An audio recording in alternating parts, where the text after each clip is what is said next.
کر دیں گے جس پر آپ خوش ہو جائیں، جس پر آپ راضی ہیں۔ تو میں جب وہ پڑھا رہے تھے تو میں سوچ رہا تھا کہ اب یہ بات کریں گے کہ نبی کریم صلی اللہ علیہ وسلم کی عظمت کی، تو انہوں نے جہاں چونکہ قد نرا تقلب وجہک آ گیا تو انہوں نے حضور کے چہرے کا ذکر شروع کر دیا کہ اس سے پتہ چلا کہ ان کا چہرہ تھا اور وہ ہم جیسا تھا۔ سبحان اللہ، یہ دنیا میں کون پاگل ترین انسان ہے جو یہ کہتا ہے کہ ان کا چہرہ نہیں تھا؟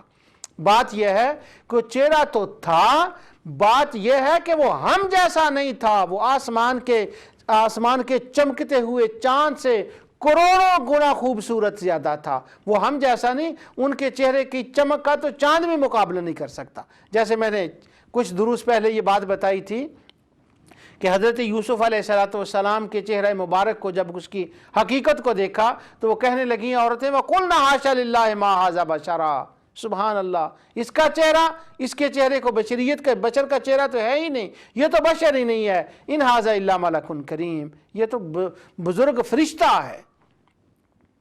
تو اب میں وہ جو شبہ ہے اس کا ازالہ کرنا چاہتا ہوں کہ اگر ازا کی وجہ سے کوئی کہے کہ وہ ہم جیسے ہیں تو نعوذ باللہ بعد ازا کا ذکر تو اللہ وحدہ لا شریک کا بھی قرآن میں آیا ہے، تو کیا ان ازا کی بنا پر یہ بھی سبق دینا شروع کر دیں گے کہ اللہ چونکہ اس کے ازا ہیں وہ بھی ہم جیسا ہے؟ نعوذ باللہ من ذالک، استغفر اللہ العظیم۔ ہم یہ مانتے ہیں کہ قرآن کریم میں اللہ تعالیٰ کے جن اعضاء کا ذکر آیا ہے وہ ہمیں سمجھانے کے لیے ہے، وہ ہم جیسے اعضاء نہیں ہیں، اس کا جو بھی شان ہے وہ بلا کیف ہے، وہ ہماری سمجھ سے بالا تر ہے، ہم نہیں اس کو جانتے، لیکن قرآن میں ان کا ذکر آیا ہے۔ اگر صرف اعضاء کی وجہ سے کہیں کہ وہ ہماری مثل ہے تو کیا اللہ تعالیٰ کی ذات کو بھی کہیں گے؟ اب یہ دیکھیں قرآن کریم میں اللہ تعالیٰ کی ذات کے بارے میں اللہ تعالیٰ کیا ارشاد فرماتے ہیں۔ یہ سورہ القلم ہے اللہ تعالیٰ، اور آیت نمبر 22 اللہ تعالیٰ ارشاد فرماتا ہے یوم یکشف عن ساق ویدعون الی السجود فلا یستطیعون، جب قیامت کا دن ہوگا تو قیامت کے دن اللہ تعالیٰ فرماتا ہے جس دن پنڈلی سے کپڑا اٹھا دیا جائے گا، یوم یکشف عن ساق، پنڈلی سے کپڑا اٹھا دیا جائے گا۔ اب اللہ تعالیٰ کی یہاں پنڈلی کا ذکر ہو رہا ہے، آگے اللہ تعالیٰ فرماتا ہے وَلِلَّهِ الْمَشْرِقُ وَالْمَغْرِبُ، سورت 115 115 آیت ہے سورہ بقرہ کی، کہ اللہ تعالیٰ کے لیے ہے یہ مشرق و مغرب۔ فَأَيْنَمَا تُوَلُّوا فَثَمَّ وَجْهُ اللَّهِ، جس طرف تو اپنا چہرہ کرو گے، جس طرف بھی تم اپنا رخ کرو گے، فَثَمَّ وَجْهُ اللَّهِ، ادھر خدا کا ہی چہرہ ہے، وجہ اللہ خدا کی ہی ذات ہے۔ سورہ المائدہ کے اندر اللہ تعالیٰ 64 آیت میں ارشاد فرماتے ہیں وَقَالَتِ الْيَهُودُ يَدُ اللَّهِ مَغْلُولَةٌ غُلَّتْ أَيْدِيهِمْ وَلُعِنُوا، یہود کہتے ہیں کہ خدا کا ہاتھ گردن سے بندھا ہوا ہے، نعوذ باللہ من ذالک۔ معنی اس کا یہ تھا کہ اللہ بخیل ہے، اللہ اکبر، ید اللہ مغلولہ غلت ایدیہم ولعنوا، سبحان اللہ، انہی کے ہاتھ باندھے جائیں اور ایسا کہنے کے سبب ان پر اللہ کی لعنت ہو کہ انہوں نے یہ کہا کہ خدا بخیل ہے، نعوذ باللہ، استغفر اللہ العظیم۔ آگے اللہ تعالیٰ فرماتے ہیں بل یداہ مبسوطتان، اللہ کے دونوں ہاتھ فضل و کرم کے تو کھلے ہوئے ہیں، یہاں اللہ تعالیٰ کے دونوں ہاتھوں کا ذکر آ گیا۔ آگے اللہ تعالیٰ ارشاد فرماتے ہیں سورہ فتح کے اندر آیت 10 میں ان الذین یبایعونک انما یبایعون اللہ، جن لوگوں نے اے حبیب صلی اللہ علیہ وسلم، جو لوگ تم سے بیعت کرتے ہیں وہ خدا سے بیعت کرتے ہیں، خدا کا ہاتھ ان کے ہاتھ کے اوپر ہے۔ تو یہاں پر پھر اللہ تعالیٰ کے ہاتھ کا ذکر آ گیا۔ یہ میرے آیات تلاوت کرنے کا مقصد یہ تھا کہ اگر حضور کے عزائے مبارک کا نام لے کر یہ معنی لیا جائے کہ حضور ہم جیسے ہیں اس ذوق کو پورا کیا جائے، تو کیا پھر اس ذوق کو بھی پورا کریں گے کہ نعوذ باللہ من ذالک خدا کے عزا کا ذکر ہے وہ بھی ہم جیسا ہے، یہاں بھی وہ ذوق پورا کریں گے کوئی؟ نعوذ باللہ من ذالک۔ چونکہ یہ ذوق بہت زیادہ بڑا ہوا ہے، اب اس کے علاوہ دوسرا جو ہے دوسری طرح سے ذوق بھی پورا کیا جاتا ہے کہ حضور نبی صلی اللہ علیہ وسلم کو اپنی مثل کہنا ہی کہنا ہے، ادھر سے ادھر سے ڈھونڈ کے تلاش لانے ہیں۔ اب دوسرا جو ذوق پورا کرنے کے لیے ایک بات کی جاتی ہے، عام طور پہ یہ بات سننے میں آتی ہے، وہ کہتے ہیں جی دیکھیں ہم نے شادی کی، حضور صلی اللہ علیہ وسلم نے بھی شادی کی، ہماری بھی بیویاں تھیں اور حضور نبی کریم صلی اللہ علیہ وسلم کی بیویاں تھیں۔ اب بیویاں کا لفظ میں اس لیے کہہ رہا ہوں کہ ہر ایک کی تو بیویاں نہیں ہوتی، ہماری بھی بیوی ہے کہ ہر ایک آدمی کی 2 2 3 3 4 4 بیویاں تو نہیں ہوتی، لیکن وہ محاورے میں یوں کہتے ہیں کہ ہماری بھی بیویاں، یعنی مجموعی طور پر ساری امت کی بات کرتے ہیں، ہماری بھی بیویاں اور ان کی بھی بیویاں تھیں، تو اس لیے وہ شادی کرنے میں تو ہماری مثل تھے نا۔ چلو کہتے ہیں اور بات میں نہ مانیں، ان کے سر پر نبوت کا تاج تھا، ہمارے سر پر نہیں ہے، ان کا ہر فعل سنت بنتا تھا، ہمارا فعل سنت نہیں بنتا، ان کے بال جیسے ہمارے بال نہیں ہیں کیونکہ ان کے بالوں میں برکت تھی، ہمارے بالوں میں برکت نہیں ہے، ان کے بال مبارک جو تھے وہ تو صحابہ رضوان اللہ تعالی مجمعین قبر میں لے کر ساتھ جاتے تھے، وہ برکت والے تھے۔ چلو اس پر بھی ویسے وہ خوارج ڈیبیٹ کرتے ہیں، لیکن میں صرف وقت گزارنے کے لیے یہ بات کہہ رہا ہوں، اگر وہ مان لیں تو۔ لیکن کیا شادی تو انہوں نے کی تھی نا، اور ہم نے بھی شادی کی، تو کم از کم اتنی بات تو مان لو نا کہ اس میں ہماری مثل ہے۔ اب قرآن کریم کی میں چند آیات آپ کو پڑھنے سناتا ہوں اس مسئلے کے لیے، تاکہ ان کے اس ذوق کا بھی رد ہو جائے۔ اللہ تعالیٰ نے ارشاد فرمایا، عام قانون جو اللہ تعالیٰ نے شادی کے بارے میں بیان فرمایا، اللہ تعالیٰ فرماتا ہے فَانْكِحُوا مَا طَابَ لَكُم مِّنَ النِّسَاءِ مَثْنَىٰ وَثُلَاثَ وَرُبَاعَ، سورۃ النساء کی آیت نمبر 3۔ اللہ عز و جل ارشاد فرماتا ہے کہ تم نکاح کرو 2 عورتوں سے، 3 سے اور 4 سے۔ فَإِنْ خِفْتُمْ أَلَّا تَعْدِلُوا فَوَاحِدَةً، اور اگر تم انصاف نہ کر سکو تو بس ایک ہی سے شادی کرو۔ قرآن نے یہ اصول دیا کہ سب لوگوں کے لیے یہ حکم ہے کہ وہ 4 سے زیادہ عورتوں سے شادی نہیں کر سکتے۔ اب نبی کریم صلی اللہ علیہ وسلم کے بارے میں سورہ احزاب کے اندر اللہ تعالیٰ نے فرمایا، ان اراد النبی ان یستنکحاھا خالصۃ لک من دون المؤمنین، کہ اے میرے حبیب صلی اللہ علیہ وسلم، عام لوگ تو 4 سے زیادہ سے شادی نہیں کر سکتے، اور باقی رہی آپ کی بات، یہ پابندی آپ کے لیے نہیں ہے، آپ نے تو 4 سے زیادہ شادیاں کی ہیں، تو معلوم ہوا کہ جو عام شادی کرنے کا قانون امتیوں پر لاگو ہوتا ہے وہ مصطفیٰ کے اوپر لاگو نہیں ہوتا۔ اس کے بعد امتیوں میں سے کوئی فوت ہو جاتا ہے تو اس کے لیے کیا ہے کہ اس کی بیوی کسی اور مسلمان سے نکاح کر لے۔ تو نبی کریم صلی اللہ علیہ وسلم کے لیے کیا حکم ہے آپ کی بیویوں کے لیے، وہ بھی سورہ احزاب کے اندر آیت 53، بڑی پیاری لطف والی آیت ہے، اس کے اندر بڑی تفصیل سے پیچھے سے وہ آیت آتی ہے کہ اللہ تعالیٰ فرماتا ہے، لا تدخلوا بیوت النبی الا ان یؤذن لکم، نبی کے گھر میں داخل نہ ہو ان کی اجازت کے بغیر جب وہ کھانے کے لیے تمہیں بلائیں۔ اس کا آخری حصہ ہے، اللہ تعالیٰ فرماتا ہے ولا ان تنکحوا ازواجہ من بعدہ ابدا، سبحان اللہ۔ ان کی بیوہ جو ہیں حضور صلی اللہ علیہ وسلم کی، النبی اولی بالمؤمنین من انفسہم وازواجہم امہاتہم، وہ تمہاری مائیں ہیں اور تم ان سے نکاح نہیں کر سکتے۔ اب ہم شادی کریں تو 4 سے زائد سے نہیں کر سکتے، اور حضور نبی کریم صلی اللہ علیہ وسلم کے لیے کوئی پابندی نہیں ہے، ہماری امت کی چھوڑی ہوئی عورتوں سے دوسرا نکاح کر سکتا ہے، مگر حضور نبی کریم صلی اللہ علیہ وسلم کی ازواج مطہرات سے کوئی نکاح نہیں کر سکتا۔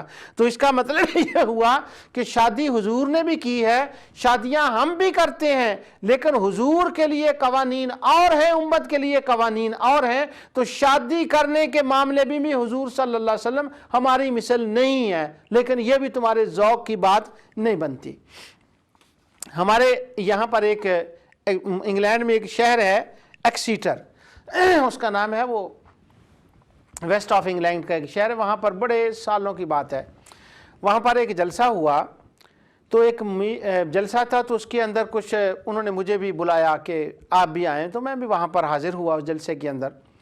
جب وہاں پر گیا تو کچھ لوگ تھے وہاں پر، وہ مجھے جانتے تھے کہ اس کا نام عبد المجید ہے اور یہ نور والا ہے، بس میں اپنا تعارف یوں کراتا ہوں نور ٹی وی پر بیٹھ کر کہ یہ نور والا ہے، اور یہ وہ شخص ہے کہ جو نبی کریم صلی اللہ علیہ وسلم کو اپنی مثل نہیں کہتا۔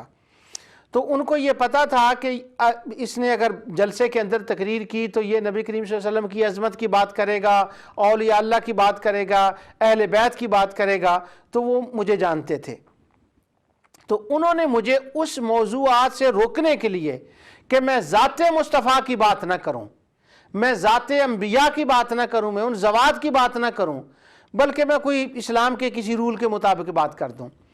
تو وہاں وہ جو اسٹیٹ سیکرٹری کھڑا ہوا اس نے میرا تعارف کرایا، کہنے لگا ان کا نام عبد المجید ہے، یہ فلاں شہر میں رہتے ہیں، اور کچھ اس نے میرے بارے میں تعریفی کلمات بادل نخواستہ کہے۔ تو آج ہم ان کو جو موضوع دے رہے ہیں وہ یہ دے رہے ہیں کہ اس موضوع پر گفتگو کریں کہ اسلام میں ایک بیوی سے زیادہ جو اجازت دی گئی ہے کہ تم عورتوں سے شادی کر لو وہ کیوں ہے، تعدد ازواج کے اوپر یہ گفتگو کریں گے۔ more than one wife. He will speak to us why Islam allow us to have more than one wife. That is the subject. سبحان اللہ۔ تو میں نے یہی جو بھی میں نے سورہ النساء کی آیت پڑھی ہے، مثنی و ثلاث و رباع، یہ آیت میں نے پڑھی، اور وہ میں نے چند حکمتیں جو تھیں کہ ایک سے زائد عورت نے جو اسلام ہے اس نے کیوں اس کی اجازت دی ہے، مغرب میں زیادہ عورتیں ہیں، وہ فلاں اور جو باتیں ہیں وہ میں نے عرض کی۔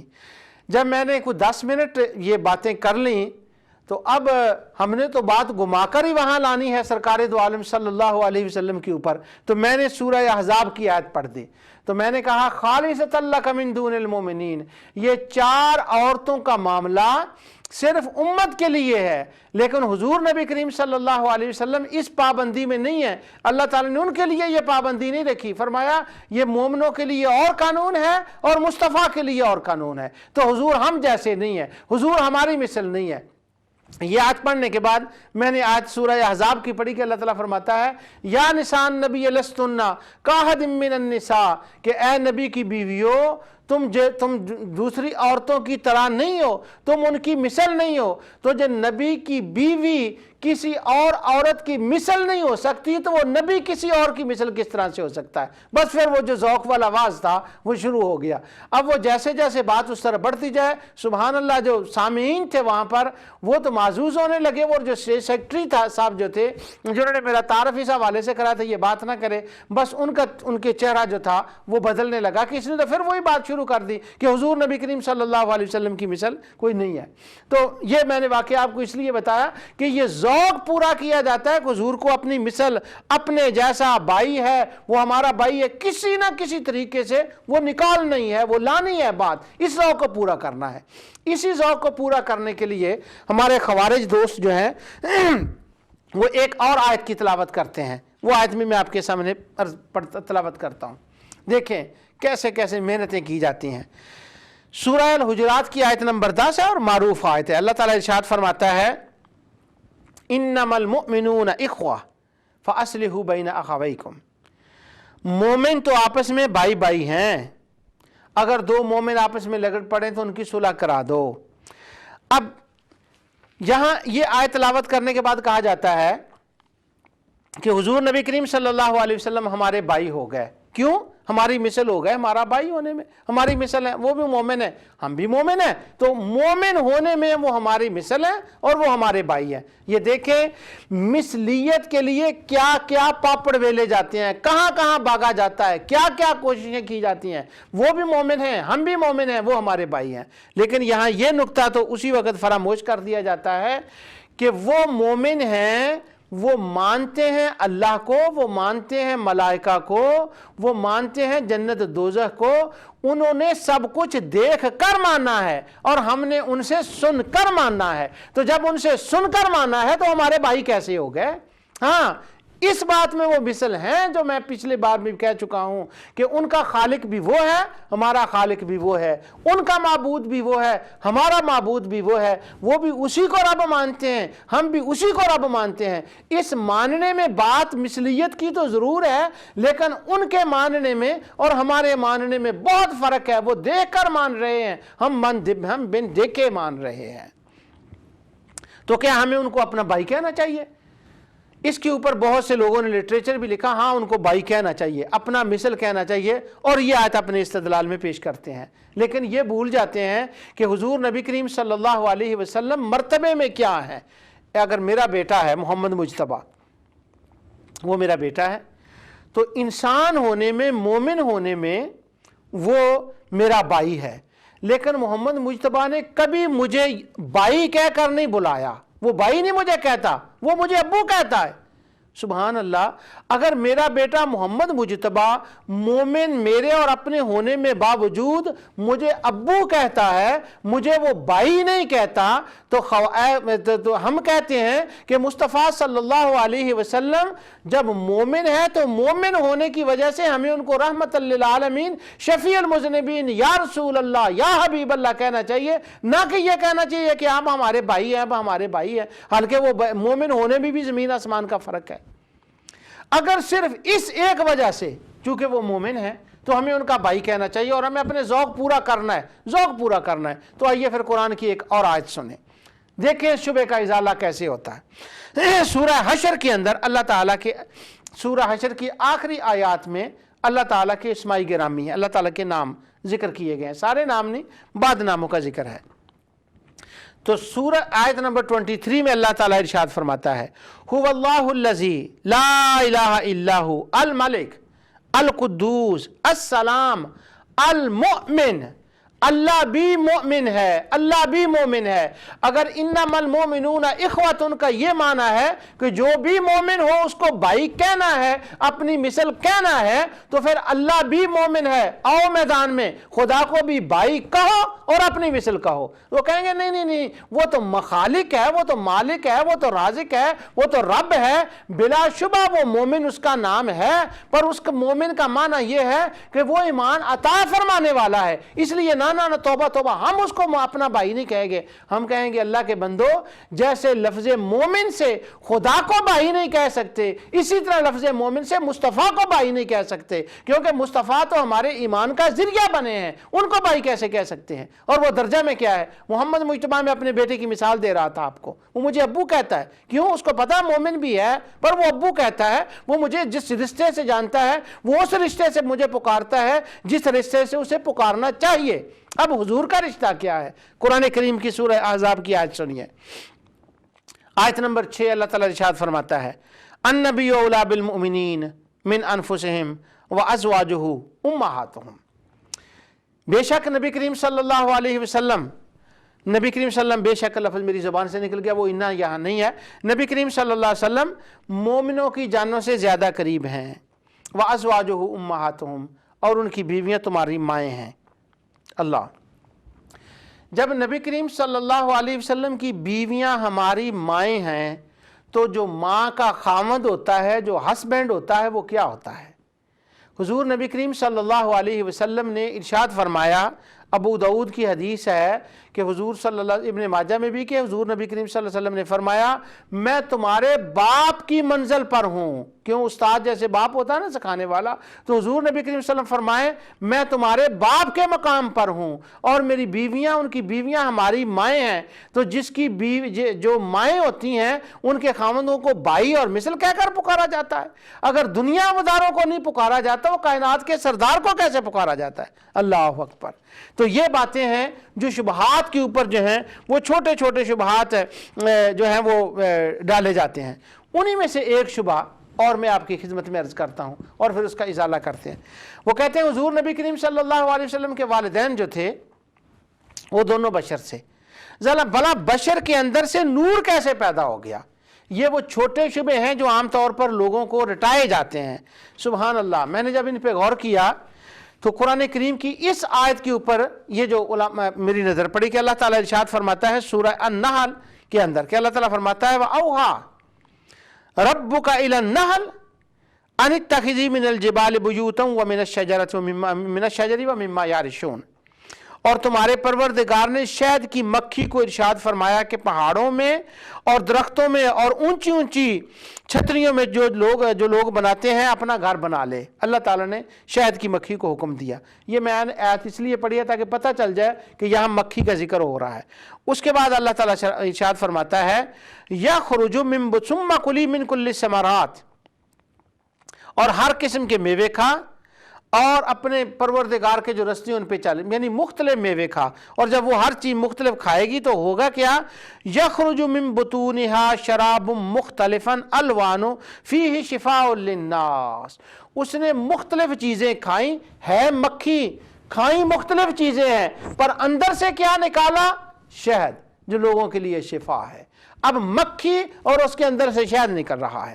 اسی طرح سورہ المومنون کے اندر اللہ تعالیٰ ارشاد فرماتے ہیں وَإِنَّ لَكُمْ فِي الْأَنْعَامِ لَعِبْرَةً نُسْقِيكُم مِّمَّا فِي بُطُونِهَا وَلَكُمْ فِيهَا مَنَافِعُ كَثِيرَةٌ وَمِنْهَا تَأْكُلُونَ، اور تمہارے لیے چپا چارپائیوں میں بھی عبرت اور نشانی ہے کہ ان کے پیٹوں میں سے ہم تمہیں دودھ پلاتے ہیں۔ سبحان اللہ، ہے چپایا اور بھینس ہے، کاؤ ہے، گائے ہے، اور وہ گوشت ہے، خون ہے، ہڈیاں ہیں، اور اندر سے کیا نکل رہا ہے؟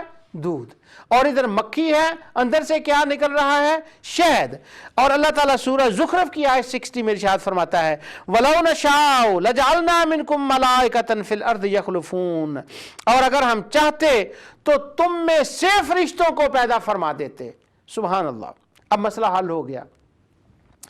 مکھی کے اندر سے جیسے خدا نے شہد نکالا ہے، مکھی اندر سے نکلا شہد ہے، گائے اندر سے نکلا دودھ ہے، سیدہ آمنہ رضی اللہ تعالی عنہا بشرہ ہیں، حضرت عبداللہ بشر ہیں۔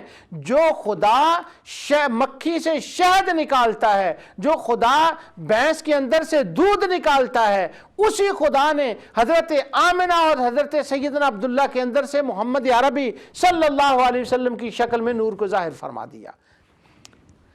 اور آگے فرمایا وہ اس بات پر قادر ہے کہ وہ چاہے تو ان کے ملائکہ تمہارے اندر سے پیدا فرما دے، جب وہ چاہے تو ان کے اندر سے پیدا فرما دے، یہ اس کی شان ہے۔ اس نے اپنی شان کا بھی اظہار فرما دیا۔ اس کے بعد ایک دوسرا شبہ جو ہے، جیسے میں نے پچھلے درس میں عرض کیا تھا انشاءاللہ کہ آگے اس پر بھی میں عرض کروں گا، وہ یہ ہے کہ قرآن کریم کی سورت میں، سورہ بنی اسرائیل میں اور کئی دیگر مقامات پر اللہ تعالی نے ارشاد فرمایا سبحان الذی اسریٰ بعبدہ، یہ شبہ بھی یاد کر لیں اور ان کے ازالے بھی یاد کر لیں۔ سبحان الذی اسریٰ بعبدہ، پاک ہے وہ ذات جو اپنے بندے کو لے گئی۔ اس کے اندر حضور صلی اللہ علیہ وسلم کے معراج کا ذکر ہے، لیکن لفظ آ گیا ہے سبحان الذی اسریٰ بعبدہ، اور ذوق پورا کرنے والوں کو، اب ذوق کیا ہے؟ اپنی مثل کہنا ہے، بھائی کہنا ہے، بشر کہنا ہے، وہ ذوق رکھنے والوں کو، ہر ایک کا اپنا اپنا ذوق ہوتا ہے۔ اب جب ہم قرآن کریم کی تلاوت کرتے ہیں تو ہمیں قرآن کے اندر دو چیزیں نظر آتی ہیں کہ جب حضور نبی کریم صلی اللہ علیہ وسلم اللہ کے ہاں ہیں تو اس کے وہ عابد ہیں، عبادت کرتے ہیں اور لوگوں کو بتاتے ہیں کہ عبادت کیا ہے، اور جب نبی کریم صلی اللہ علیہ وسلم مقام ناز پر ہیں تو پھر ان کا مقام اور ہے۔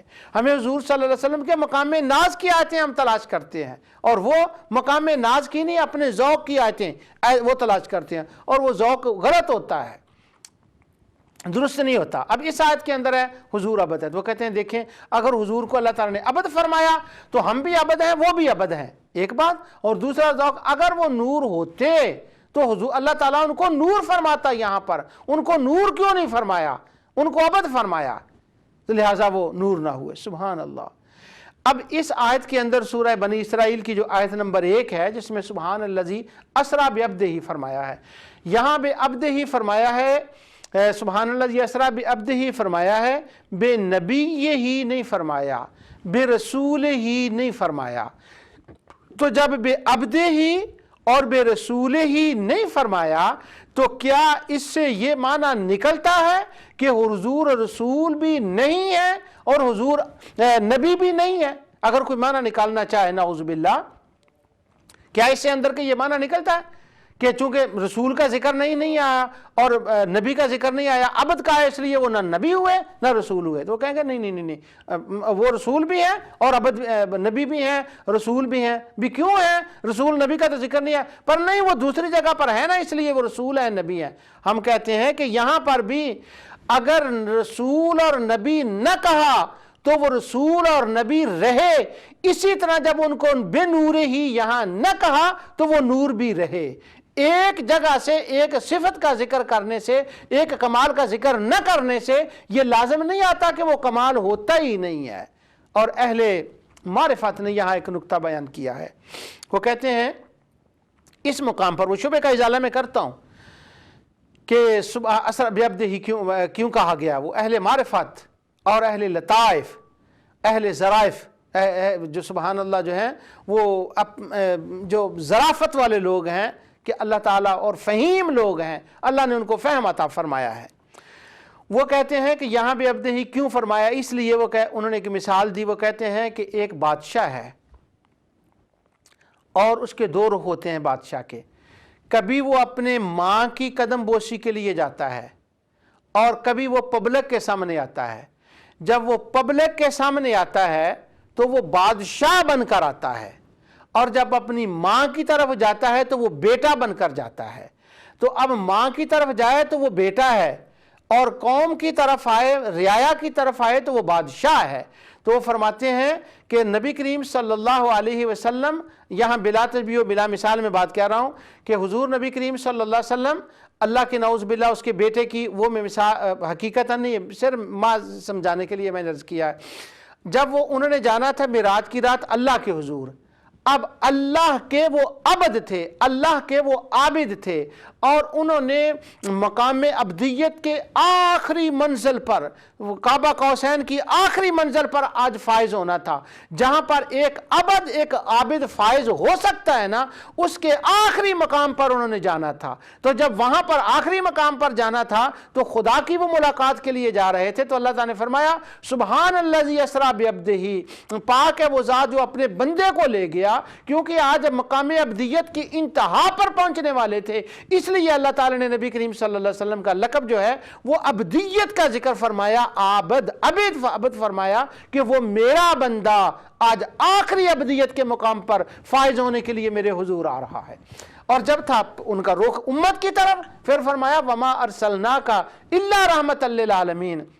تو معنی یہ نکلا کہ بادشاہ جب قوم کی طرف ہوتا ہے پبلک اس کو بادشاہ کہتی ہے، جب وہ اپنی ماں کی طرف جاتا ہے تو ماں اس کو بیٹا کہتی ہے۔ جب حضور معراج پر گئے تو خدا نے ان کو عبد فرمایا، اور جب وہ ہماری امت کی طرف ان کا رخ ہو تو ہمیں رحمت للعالمین کہہ کر پکارنا چاہیے، عبد کہہ کر نہیں پکارنا چاہیے۔ اور باقی یہ رہا شبہ کہ چونکہ عبد کہا ہے تو نور نہیں کہا، لہذا وہ نور نہ ہوئے۔ اسی طرح میری بیوی جب اس ملک میں پہلی بار آئی، اللہ تعالیٰ انہیں صحت عطا فرمائے، تو وہ ایک کلینک میں گئی، وہاں پر وہ ڈاکٹر کے پاس کوئی دوائی لینے کی، تو کئی عورتیں بیٹھی ہوئی تھیں، تو ان میں ایک خارجی عورت تھی اور وہ مشن کے اوپر تھی۔ اس نے دیکھا یہ کوئی لڑکی پاکستان سے آئی ہے، نہیں ہے لگتی ہے، تو وہ اس کے میری بیوی کے پاس آئی، تو آ کر کہنے لگی کیا تکلیف ہے آپ کو؟ میری بیوی نے کہا مجھے ذرا نزلہ ہوا ہے۔ کہنے لگی اچھا ٹھیک ہے۔ اب وہ نزلے کی دوائی کی بات کہنے لگی، آپ لگتا ہے نہیں پاکستان سے آئی ہیں؟ اس نے کہا جی میں نہیں پاکستان سے آؤں، یہ ایسا کریں کہ جرابیں پہن کر رکھا کریں، اپنی گرمی کا خیال رکھیں، خوراک کا خیال رکھیں، پہلے ذرا یہ بات کر کے۔ تو کہنے لگی آپ کو معلوم ہے کہ جب ہم نماز پڑھتے ہیں تو ہم کہتے ہیں اشہد ان لا الہ الا اللہ و اشہد ان محمدا عبدہ و رسولہ، ہم کہتے ہیں عبدہ کہ رسول اللہ صلی اللہ علیہ وسلم اللہ کے بندے ہیں۔ تو انہوں نے کہا ہاں ہم نماز میں پڑھتے۔ تو کہنے لگی یہاں جو ہمارا شہر ہے نا، یہاں پر بہت سے بیوقوف لوگ رہتے ہیں، وہ نبی کریم صلی اللہ علیہ وسلم کو نور مانتے ہیں، اور وہ کہتے ہیں کہ وہ عبدہ ہیں، ہم کہتے ہیں دیکھیں نماز کے اندر عبدہ کہتے ہیں، تو وہ کہتے ہیں حضور نور ہیں۔ تو جب ان کو عبدہ کہہ دیا گیا تو نور کیسے ہو گئے؟ تو میری بیوی کہنے لگی کہ عبدہ کہا ہے اور اس کے بعد وہ رسولہ کہا ہے، تم نے عبد کو دیکھا ہے اور ان کے اس مقام و مرتبہ کو عبدہ کے بعد وہ رسولہ کو نہیں دیکھا کہ جب وہ کعبہ قوسین کی ابدیت کے آخری مقام پر چلے گئے اس کے بعد کوئی آگے منزل نہیں تھی، تو اس مقام کو نہیں دیکھا، وہ رسولہ کو نہیں دیکھا اور صرف عبدہ کو دیکھا۔ معنی اس کا یہ ہے کہ ہمیں ان کی ابدیت کو نہیں دیکھنا، ہم نے اس کے عبد کعبہ قوسین کو دیکھنا ہے، لیکن وہ عبد ہیں، اپنے رب کے عابد ہیں، اس کا انکار نہیں ہے۔ اس کے بعد وہ میری بیوی نے کہا ان کو کہ قرآن کریم میں تو ملائکہ کو بھی عبد کہا گیا ہے حالانکہ وہ نور ہے۔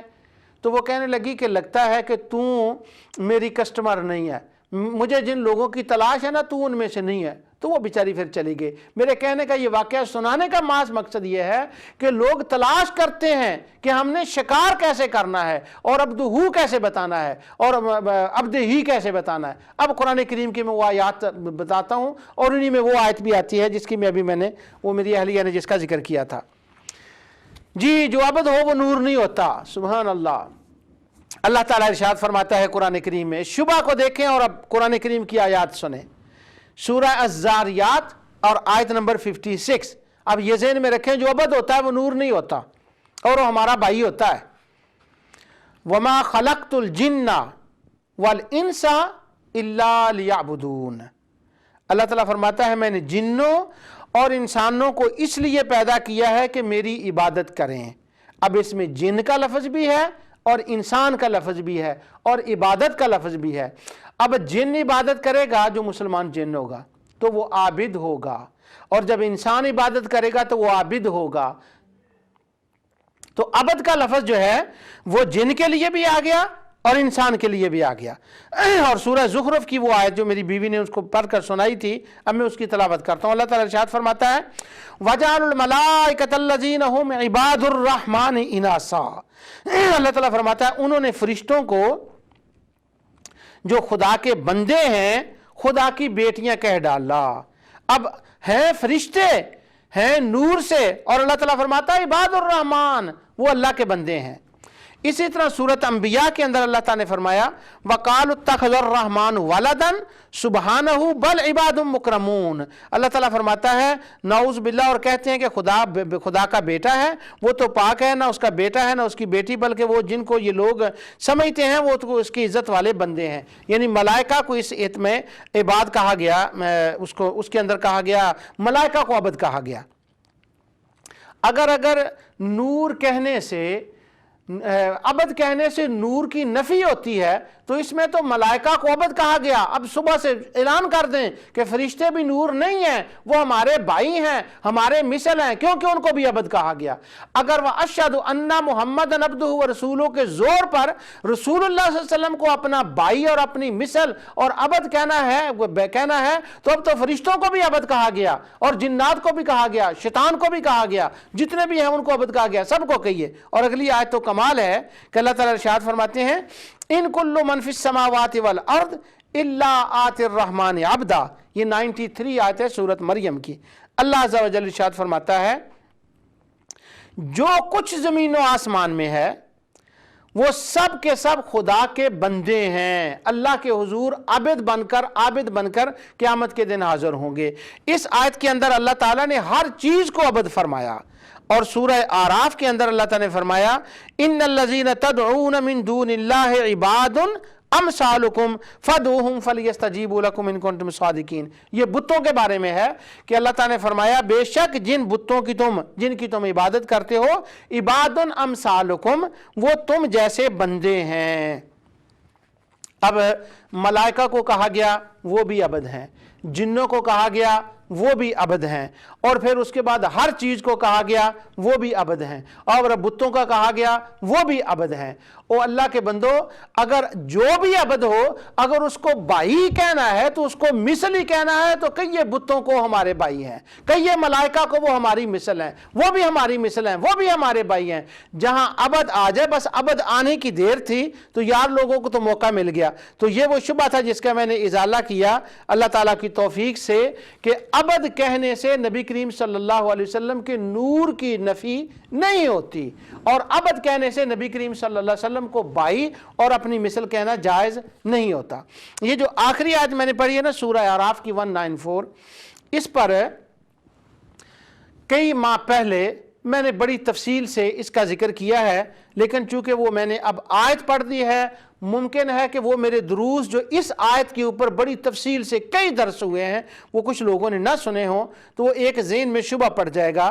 وہ یہ کہ شبے کے اوپر، یعنی میں تو شبے ڈال، ہمارے ڈاکٹر امتیاز صاحب ہیں جو ہمارے ٹی وی کے جنرل مینیجر ہیں، ڈاکٹر افتخار صاحب اور ڈاکٹر امتیاز صاحب اور بھائی افتخار صاحب، تو وہ امتیاز صاحب کہتے ہیں کہ میرے بارے میں وہ کہتے ہیں یہ عبد المجید جو یہاں آتا ہے یہ شبہ ڈالنے کے لیے نہیں آتا، یہ شبہ کے مٹانے کے لیے، ازالہ کرنے کے لیے آتا ہے۔ تو میں تو شبہات کا ازالہ کر رہا ہوں، اور ابھی جو میں نے کہا ان الذین تدعون من دون اللہ عباد امثالکم، کہ یہ تم جیسے جن کی تم عبادت کرتے ہو وہ تم جیسے بندے ہیں، تو کسی کے ذہن میں یہ شبہ آ جائے گا کہ یہاں تو بندے کہا گیا ہے اور یہ کہہ رہا کہ وہ بت ہیں، تو یہ تو غلط ہو گیا۔ تو وہ شبہ نکالنے کے لیے میں اس کو کلیئر کر رہا ہوں۔ اللہ تعالیٰ ارشاد فرماتا ہے